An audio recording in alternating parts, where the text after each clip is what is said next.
วัสดีครับมาพบกับผมเช่นเคยนะครับที่ Audio Absolute Review นะครับผมก็วันนี้ผมจะมาพูดถึงเจ้าตัว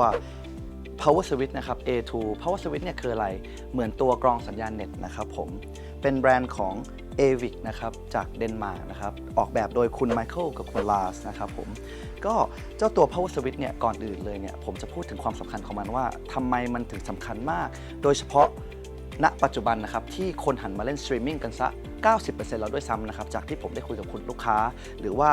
ทุกคนที่เคยเล่นแผ่นซีดีแผ่นเสียงเลยอย่างเงี้ยตอนนี้ทุกคนก็หันมาเล่นพวกสตรีมมิ่งกันเป็นสัดส่วนใหญ่แล้วครับผมก็เจ้าตัว Power Switch เนี่ยใจความสำคัญของมันหลักๆแล้วเนี่ยมันจริงๆแล้วคนชอบคิดว่าแอมเครื่องเล่นซีดีเครื่องสตรีมมิ่งหรือว่าลำโพงเนี่ยเป็นสิ่งที่สำคัญที่สุดนะครับในระบบการเล่นเครื่องเสียงที่มีสตรีมมิ่งเป็นซอร์สนะครับผมแต่จริงๆแล้วสิ่งที่สำคัญที่สุดนะครับคือเจ้าตัว Power Switch นี้แหละครับผมทำไมมันถึงสำคัญที่สุดล่ะครับคือใจความสำคัญของอย่างที่ผมบอก Power Switch เนี่ยมันคือตัวกรองสัญญาณนะครับผมจากเมื่อผมคิดว่า 3-4 ปีก่อนแล้วกันถ้า 3-4 ปีก่อนเนี่ยการแผ่นคนชอบพูดว่าแผ่น CD เนี่ยดีกว่าการเล่นสตรีมมิ่งเนี่ยเยอะมากซึ่งผมไม่เถียงเลยนะครับตอนนั้นผมก็รู้สึกว่าผมเห็นด้วยนะแต่พอมาเป็นตอนนี้ไฟล์เพลงตอนนี้ที่เราได้มาจากพวกแพลตฟอร์มสตรีมมิ่งหลักๆเนี่ยไม่ว่าจะเป็น Qbuzz หรือจะเป็น Tidal หรือแม้แต่ Spotify เนี่ยก็เขามีไฟล์เพลงที่เป็น High Definition High Resolution แล้วซึ่งก็คือไฟล์เพลงที่เราได้มาเนี่ยก็คือบิตเนี่ยมันเทียบเท่ากับพวกแผ่น CD ที่เราอัดมาด้วยซ้ำนะครับผมการที่เจ้าตัวนี้เป็นหัวใจหลักเนี่ยของสตรีมมิ่งเนี่ยเพราะว่าหน้าที่ของมันเนี่ยมันก็คือกำจัด noise นะครับผมหลักๆเลยแต่ว่าวิธีการของมันเนี่ยคือมันดึงสัญญาณเนี่ยที่เราสตรีมมิ่งเพลงเนี่ยมันก็จะดึงสัญญาณนั้นลงกราวนะครับเราจะสังเกตเห็นได้ว่าเฮ้ยทำไมพวกซิสเต็มหลักๆเนี่ยเราถึงต้องสนใจเรื่อง grounding นะครับเพราะว่ามันคือตัวที่กำจัด noise ครับหรือว่าทำให้ noise เนี่ยลดลงนะครับในระบบซิสเต็มนั้นๆยิ่งซิสเต็มแพงขึ้นไปเราจะสังเกตได้เลยว่าเฮ้ย grounding หรือสายกราวหรือว่าการ wiring ground เนี่ยมันเป็นสิ่งที่สำคัญมากๆนะครับผมซึ่งเจ้าตัวนี้นะครับผมมันก็คือทำหน้าที่นั้นโดยเฉพาะนะครับจากเราลองจินตนาการภาพนะครับก็ถ้าเราเลือกเพลงหรือเราสตรีมมิ่งหรือเราเล่นผ่านเน็ตนะครับสัญญาณที่เราส่งมาเนี่ยคนชอบคิดว่ามันเป็นดิจิตอลนะครับผมแต่จริงๆแล้วมันไม่ใช่ดิจิตอลเลยครับมันคือสัญญาณอนาล็อกนะครับที่ถูกส่งมานะครับผ่านสัญญาณเนี่ยขึ้นมาซึ่งเราลองจินตนาการภาพว่าสัญญาณตัวนี้หรือไฟล์เพลงเนี่ยที่เขาส่งมาเนี่ยมันยัง floating อยู่ floating เนี่ยเราจะได้ยินบ่อยๆมากจากการที่เราได้ยินจากการที่ว่าเราฟังสตรีมมิ่งนะครับผมคำว่า floating คือมันก็สัญญาณที่ลอยมาจากอากาศนะครับมันก็คือลอยอยู่อย่างนั้นนะครับผมสิ่งที่สำคัญเนี่ยมันก็จะส่งมาพร้อมกับพวกเสียงพวก noise พวกคลื่นรบกวนอะไรก็ตามต่างๆหลากหลายมากมายที่เราไม่ได้อยากให้มันเข้ามาในระบบซิสเต็มของเรานะครับผมการที่เราจะมีเจ้าตัวนี้นะครับมันก็เหมือนดึงเจ้าตัวสัญญาณนะครับที่มัน float อยู่ในอากาศนะครับดึงลงมาที่ ground เพื่อกำจัด noise นั่นเองครับเพราะงั้นแล้วเนี่ยใจความสำคัญหลักๆเลยเนี่ยการที่เราจะได้ไฟล์เพลงหรือว่าจะเล่นเพลง streaming ที่มัน high definition high resolution ให้ได้จริงๆเนี่ยเราต้องจัดการที่ต้นทางครับลองคิดภาพว่าต่อให้ซิสเต็มเราเนี่ยดีแค่ไหนจะเป็นล้านเป็นแสนเป็น10ล้านเป็น20ล้านเนี่ยไม่ว่ายังไงก็ตามเนี่ยครับไฟล์เพลงที่เขาส่งมาเนี่ยที่เราสตรีมมิ่งผ่านมือถือเนี่ยเข้ามาในซิสเต็มของเราเนี่ยถ้ามันยังมี noise ยังมีคลื่นรบกวนยังมีอะไรหลายอย่างเข้ามาเนี่ยไม่ว่ายังไงก็ตามเสียงเพลงที่ออกมาได้ก็ไม่มีทางได้ high resolution แน่นอนนะครับผมก็จะเป็นเจ้าตัวนี้ที่ทำหน้าที่นั้นนะครับที่กำจัด noise ตัวฟิลเตอร์กำจัดให้สัญญาณเนี่ยมันชัดเจนมากขึ้นรายละเอียดมากขึ้นเพลงที่เราได้ออกมาไฟล์ที่เราได้ออกมาเป็น high resolution จริงๆนะครับผมก็เราจะมาพูดถึงเจ้าตัวนี้เลยละกันเจ้าตัวนี้เป็นตัว power switch ของ ASUS นะครับเป็นซีรีส์ A2 นะครับผมซึ่งก็จะเป็นตัวที่ถัดออกมาจาก XTC ซึ่งเป็นตัวเริ่มต้นก็จะมาเป็นซีรีส์ A นะครับผมซึ่งซีรีส์ A เนี่ยแหละเป็นตัวที่เราโชว์อยู่ตอนนี้นะครับผมเรามาพูดถึงเรื่องหน้าตาของมันเนี่ยคือ power switch เนี่ยไม่ว่าจะเริ่มต้นตั้งแต่ XTCมาจนถึงตัว A2 หรือว่าจะไปถึงจนตัวสูงขึ้นกว่านี้หน้าตามันเนี่ยก็จะเป็นเหมือนเดิมนะครับผมก็จะเป็นหน้าตาแบบนี้แต่ที่สำคัญสิ่งที่ต่างออกไปคือวงจรข้างในนะครับก็คือเทคโนโลยีที่เขาใช้ข้างในนะครับก็คือหลักๆเลยที่เราเข้าใจกันเลย ASUS เนี่ยดังเรื่อง Tesla Coil ก็เรามาพูดถึงเจ้าตัวหน้าตาตัวนี้ครับวัสดุที่เขาใช้เนี่ยอย่างที่ผมบอกว่าไม่ว่าจะเป็นเครื่องกรองไฟของเขาหรือเครื่องกรองสัญญาณเน็ต power switch ตัวนี้นะครับผมทำมาจากวัสดุที่เขาทำขึ้นมาเอง composite material นะครับซึ่งจะไม่ใช้อลูมิเนียมเลยการที่ไม่ใช้อลูมิเนียมเลยเนี่ยอย่างที่ผมบอกนะครับว่าคือทาง ASUS เนี่ยเขาให้ความสำคัญเรื่องวัสดุที่เขาใช้ว่า resonance ที่เกิดจาก mechanical ไม่ใช่แค่ระบบไฟอย่างเดียวแ แต่เกิดมาจาก Mechanical เนี่ยเขาก็ใส่ใจรายละเอียดมากซึ่งเขาพยายามจะไม่ใช้อลูมิเนียมเลยนะครับในซิสเต็มของเขาโดยเฉพาะเจ้าตัวกรองไฟหรือว่าเจ้าตัวกรองสัญญาณของเขาตัวนี้นะครับผมเขาจะไม่ใช้อลูมิเนียมเลยแต่ว่าที่เขาใช้เนี่ยก็จะเป็น composite material นะครับที่เขาทำขึ้นมาเอง in house ที่โรงงานของเขานะครับผมจากที่เราเห็นเนี่ยว่าวิธีใช้เนี่ยจะใช้ยังไงอย่างแรกเลยเนี่ยนี่ก็คือเป็นตัวต่อสายไฟเมนนะครับผมก็เป็นตัวต่อสายไฟเมนเนี่ยก็คือเราก็จะเสียบสายไฟเนี่ยเข้านี่จากผนังบ้านนะครับแล้วก็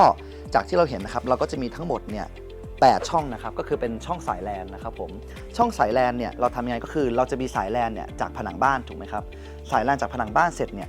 สายแรกเลยที่มาจากผนังบ้านเนี่ยก็คือสายแลนเนี่ยเข้านี่เลยช่องแรกครับก็คือจากสายแลนอ่ะมันจะเข้า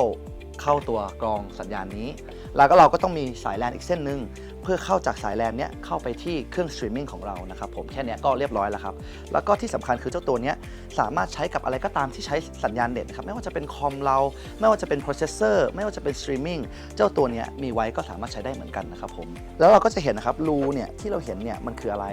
รูที่เราเห็นเนี่ยก็คือถ้าสมมติว่าสาย ANSUS เนี่ยถ้าเราซื้อสายเคเบิลของ ANSUS นะครับเป็นสายมันจะมีตัวขั้วสีเขียวซึ่งตัวนี้รูเนี่ยก็คือเป็นเอาไว้เสียบสายกราวนะครับผมแต่ว่าถ้าเราไม่ใช้ก็ได้เราใช้แค่สายแลน2เส้นก็ได้ก็คือสายหนึ่งจากผนังบ้านเข้านี่แล้วก็อีกสายหนึ่งเนี่ยจากเจ้าตัวเนี้ยเข้ากลับไปที่ซอร์สของเราก็คือตัวสตรีมมิ่งนะครับผม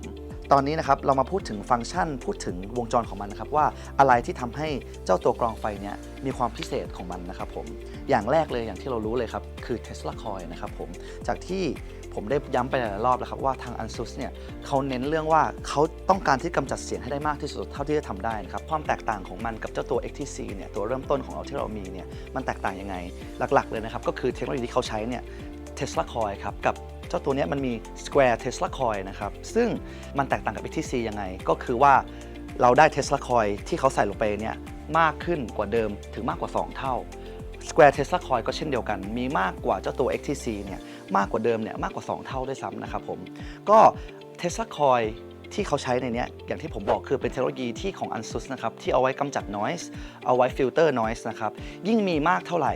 ระบบนั้นน่ะในซิสเต็มของเราเนี่ยก็จะยิ่งมี noise น้อยลงเท่านั้นนะครับอย่างที่ผมบอกส่วนเจ้าตัว Square Tesla Coil เนี่ยคืออะไร Square Tesla Coil เนี่ยก็คือ basic idea เนี่ยหรือคอนเซปต์พื้นฐานเนี่ยคล้ายๆกับ Tesla Coil นะครับแต่ว่า Square Tesla Coil เนี่ยเขาจะปริ้นลงไปในบอร์ด PCB ของเขาเลย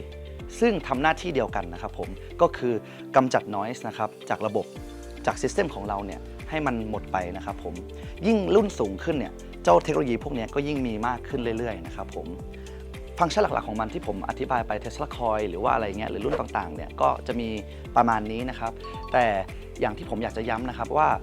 ปัจจัยหลักๆหรือไอเดียหลักของ ANSUS เนี่ยที่เขาออกแบบออกมาเนี่ยคือไม่ต้องการให้เราเนี่ยเปลี่ยนซิสเต็มของเรานะครับไม่ว่าเราจะมีแอมป์ของเราอยู่แล้วหรือมีเครื่องสตรีมมิ่งของเราอยู่แล้วที่เราซื้อมาก่อนหน้านี้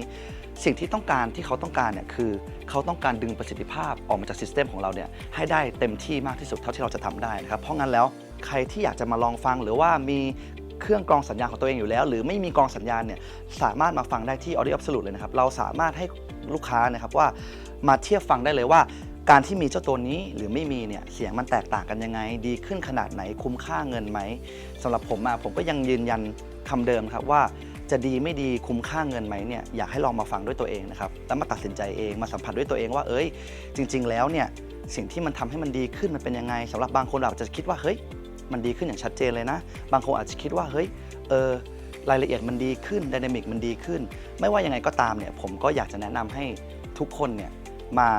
สัมผัสด้วยตัวเองมาลองฟังด้วยตัวเองนะครับ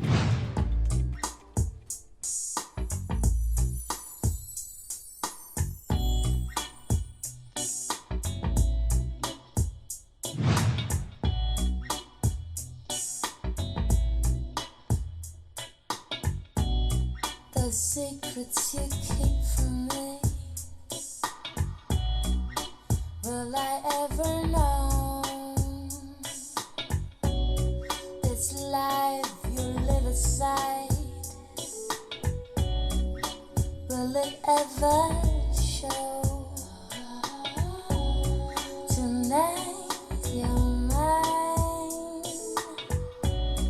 tomorrow another.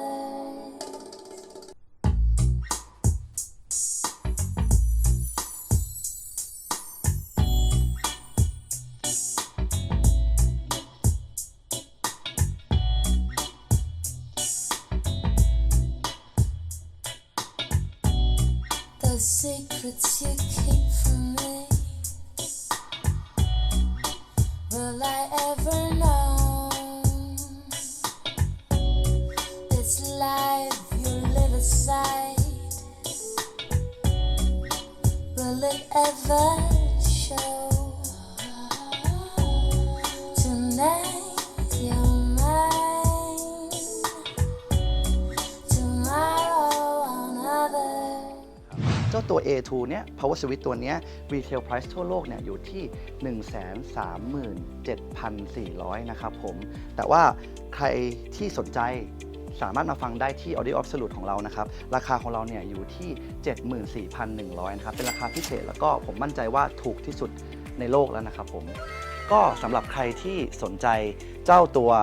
Power Switch ตัวกรองสัญญาณตัวนี้นะครับ A2 ตัวนี้นะครับสามารถมาลองฟังได้ที่ Audio Absolute นะครับที่ The Walk ราชพฤกษ์ชั้น 1 นะครับอยู่ตรงวงเวียนพระราม 5 เลยนะครับ ผมขอจบการรีวิวไปที่เท่านี้นะครับ แล้วก็มาพบกับผมใหม่คราวหน้านะครับที่ Audio Absolute Review นะครับ สวัสดีครับ